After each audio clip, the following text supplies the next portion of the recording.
Good evening. इस lecture में हम बात कर रहे हैं काइनेमेटिक्स की।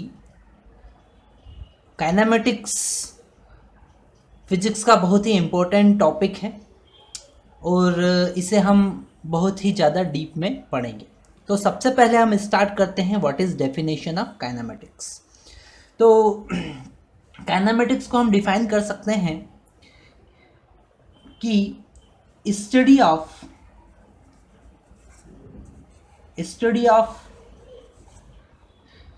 motion of any body without knowing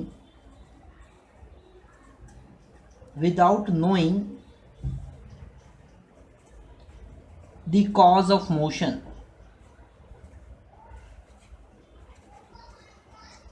मतलब किसी बॉडी के मोशन की स्टडी करना और मोशन किस रीज़न से हो रहा है उससे हमें कोई मतलब नहीं। केवल हम बात कर रहे हैं मोशन की स्टडी करना है without knowing the cause, the reason of motion.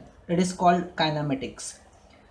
In kinematics we consider as body as a particle। we consider body as particle। मतलब dimension of motion is very larger as compared to dimension of object। जो body है जिसकी हम study कर रहे हैं, जिसके motion की हम स्टडी कर रहे हैं, उसका जो मोशन है, मोशन की लेंथ जो है उसके डायमेंशंस के कंपैरिजन में, उसके साइज़ के कंपैरिजन में बहुत ज़्यादा होना चाहिए। We consider body as particle and dimension of body is very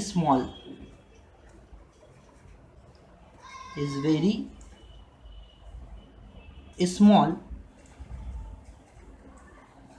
as compared to dimensions of motion। okay, or we can say that in kinematics we study motion of center of mass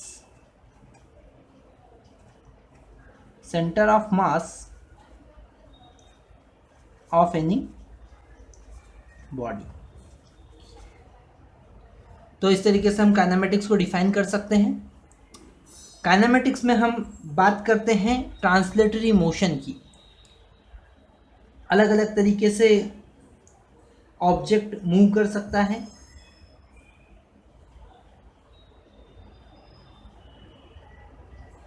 kinematics में अगर हम object के motion की study करते हैं तो different type of motion की हम बात करेंगे। जैसे सबसे फर्स्ट कैटेगरी है ट्रांसलेटरी मोशन।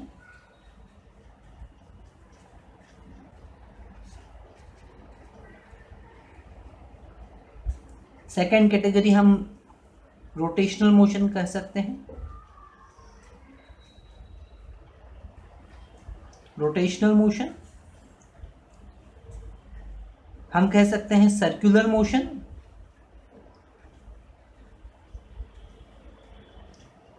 ट्रांसलेटरी मोशन का मतलब if body moves on a straight line और any curvilinear path then it is called translatory motion.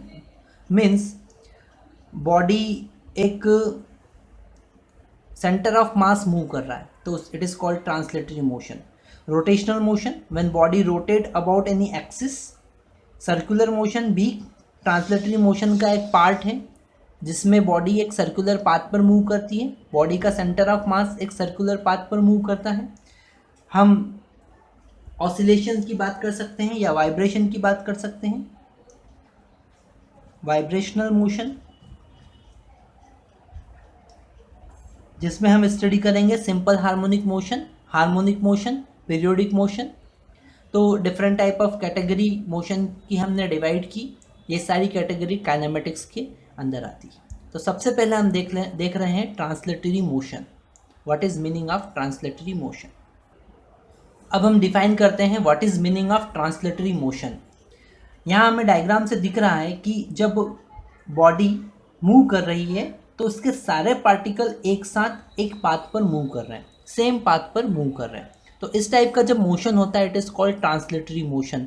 When each particle of body moves in such a way that linear distance cover by each particle. तो हम translatory motion को define कर सकते हैं। When body move such that each particle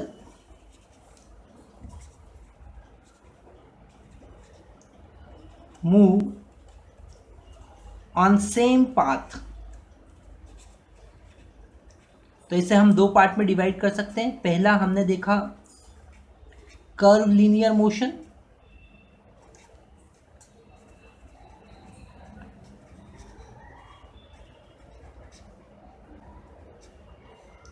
और जैसे एक object है वो state, each particle moving on straight path.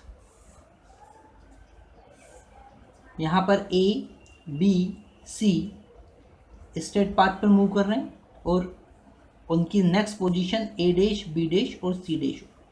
It is called rectilinear motion.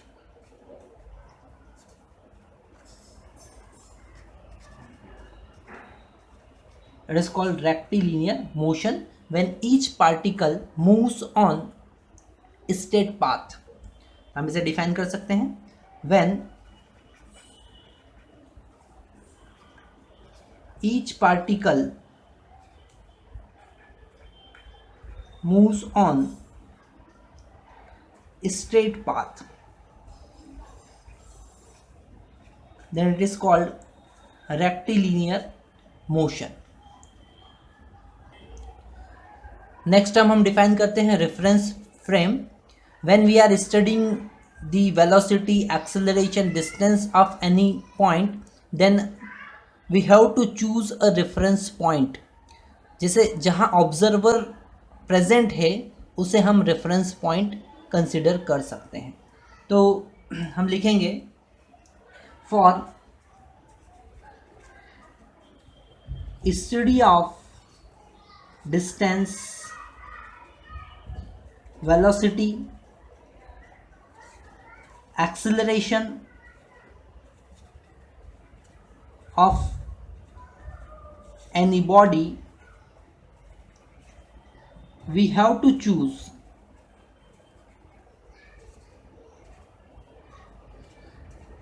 a reference point।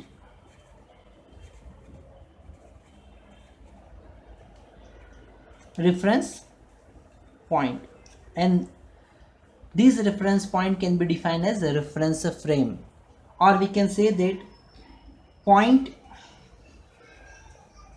where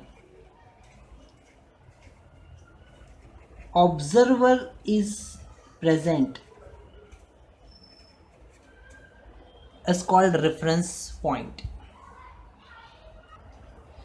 जैसे हमने एक्स एक्सिस, वाई एक्सिस और जेड एक्सिस कंसिडर की। X axis, Y axis, Z axis. Observer origin पे present है तो origin consider as reference point. So in translatory motion we have to choose reference point। with respect to reference point we are studying of distance, velocity, acceleration, speed of any object। so it is most important term reference point। Next हम define कर रहे हैं trajectory of motion. तो trajectory को हम define कर सकते हैं कि पार्टिकल जिस पाथ पर मूव कर रहा है उस पाथ को हम कहेंगे ट्रेजेक्टरी। जैसे अगर हम किसी प्लेन पेपर पर कुछ लिखते हैं तो टिप जिस पाथ पर मूव कर रही है उस पाथ को हम ट्रैजेक्टरी कहते हैं। जैसे हमें पता है अकॉर्डिंग टू केपलर्स लॉ सारे प्लैनेट सन के अराउंड एक इलेप्टिकल पाथ पर मूव कर रहे हैं, तो प्लैनेट्स की जो ट्रैजेक्टरी है वो इलेप्टिकल होगी। किस पाथ पर मूव कर रही है, location of motion, location of path is called locus of path is called trajectory. So we can define trajectory as path followed by particle during motion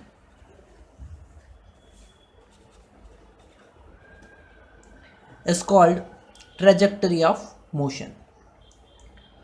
तो ट्रैजेक्टरी की हम इक्वेशन फाइंड कर सकते हैं। नेक्स्ट टाइम हम देखेंगे equation of trajectory.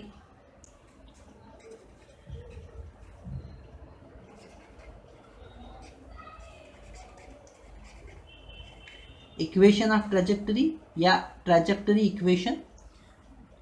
Late us consider an object is moving on X Y plane. हमने मान लिया है कि कोई ऑब्जेक्ट एक्स वाई प्लेन पर मूव कर रहा है, तो relation between X and Y,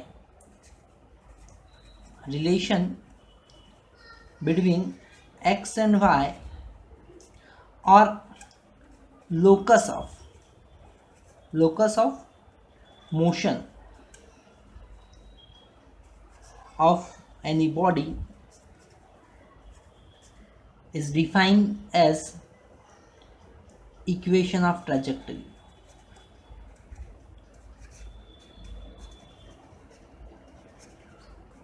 उसे हम कहेंगे ट्रैजेक्टरी की इक्वेशन। तो अगर हमें ट्रैजेक्टरी की इक्वेशन फाइंड करना है तो हम मान सकते हैं कि पोजीशन, अगर कोई ऑब्जेक्ट एक्स वाई प्लेन में मूव कर रहा है तो position r is equal to X I के प्लस वाई जे के हम कंसिडर करेंगे, और x is function of time, time पे डिपेंड करेगा। Similarly y is also function of time, पर इनका फंक्शन अलग अलग होगा। x डायरेक्शन में टाइम के रिस्पेक्ट में कुछ अलग तरीके से मूव करेगा, y डायरेक्शन में। तो यहाँ से टाइम को एलिमिनेट कर कर जब हम x और y में रिलेशन फाइंड करेंगे, जो हमें इक्वेशन मिलेगी, it is called trajectory equation. तो bye eliminating t from x and y we can find equation of trajectory। हम कुछ एग्जाम्पल देखते हैं। इक्वेशन ऑफ ट्रैजेक्टरी पर हमें क्वेश्चन करते हैं। क्वेश्चन है a particle moves in X Y plane according to relation x equal to -8 cos 2 pi t and y equal to -2 sin pi t। now we have to find equation of trajectory। अब हम equation of trajectory कैसे find करेंगे? यहाँ हमें given है x equal to, यहाँ से t को एलिमिनेट करना है, तो x equal to -8 cos 2 pi t हमें गिवन है। अब ट्रिग्नोमेट्रिक आइडेंटिटी से हम लिख सकते हैं 1 - cos 2 pi t को हम लिख सकते हैं 1 - 2 sin स्क्वायर पाई टी। हमें पता है cos 2a is equal to 1 - 2 sin square a होता है। यहाँ पर डबल एंगल का फॉर्मूला हम यूज़ कर रहे हैं, तो यहाँ से हमें sin पाई टी की वैल्यू मिल जाएगी। sin pi T equal to हम लिख सकते हैं y divided by -y divided by 2। इसकी वैल्यू यहाँ पे पुट करेंगे तो x equal to -8 1 - 2 -y/2 whole square हम पुट करेंगे, तो हमें मिलेगा x इक्वल टू -8 2 -2 माइनस का स्क्वायर प्लस हो जाएगा, तो y²/4 हमें मिलेगा। इसे आगे सॉल्व करेंगे, -8 2 - y²/2 हमें मिलेगा। तो यहाँ से हमें एक इक्वेशन, इसको और हम सिंप्लीफाई कर सकते हैं, -8 से डिवाइड करेंगे या फिर -8 का हम यहाँ मल्टीप्लाई कर देंगे तो x इक्वल टू हमें मिलेगा -16 प्लस 4y²। ओके, तो यह एक पैराबोला की इक्वेशन होती है। It is equation of parabola.